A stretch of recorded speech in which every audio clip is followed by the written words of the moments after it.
har'aa kanaa kaasee guyyaa har'aa kanaa kaasee biyya lafaa ganee seexana ganee hojii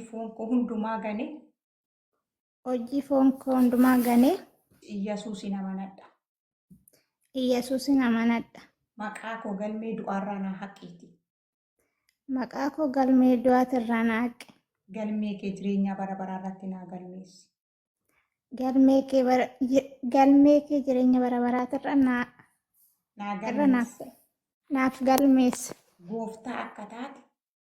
Gooftaa akka taate afaan kootiin dhugaan ba'a. Waaqa akka taate laphee kootti sin amana. Ati cubbuu kiyyaaf jecha akka duute nan amana. Guyyaa 3 boodas du'aa kaatee